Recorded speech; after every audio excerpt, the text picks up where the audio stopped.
আমার ভাইয়েরা, যদি তাকওয়া থাকতো তাহলে এই দেশের জনগণ ওয়েলকাম জানায় চেয়ারের সময়টাকে আরো লম্বা করে দিত, ঠিক কিনা? তাকওয়া নাই, আল্লাহর ভয় নাই, কলিজার মধ্যে পরকালের চিন্তা নাই। সেজন্য একটা টুপা দিয়া গত 16 বছর সেই রাজাকার শব্দ দিয়া রাজত্ব করেছে, সেই রাজাকার শব্দ দিয়া এই বাংলাদেশ থেকে চেয়ার থেকে বিতাড়িত করে নানাবাড়ি দিল্লি পাঠাই দিয়েছে, ঠিক কিনা? আমার ভাইরা, আমার বন্ধুরা, আগত ভবিষ্যতে যারা আসবে তাদের সাবধান হওয়া উচিত, শিক্ষা নেওয়া উচিত। বেশি লম্ফ করা যাবে না, ঠিক কিনা বলেন?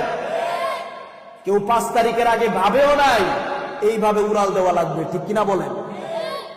আবার যারা নতুন আসবেন তারাও যদি এই পথ অনুসরণ করেন, ওয়াল্লাহি রাব্বিল কাবা টুডে টুমরো, তাদের অবস্থা নমরুদ আর ফেরাউন আর নব্য ফেসিস্টদের একই অবস্থা হবে, ঠিক কিনা বলেন? অতএব সাবধান হয়ে যেতে হবে, আল্লাহর ভয় অন্তরে রাখা লাগবে। আল্লাহর তাকওয়াকে কলিজার মধ্যে ধারণ করে যারা পথ চলবে তবেই আল্লাহ তাআলা বারাকা দান করে দেবেন, আসমান জমিনের সব রহমত আর বারাকাতের দরজাগুলো আমাদের জন্য উন্মুক্ত করে দেবেন। আল্লাহু আকবার বলেন।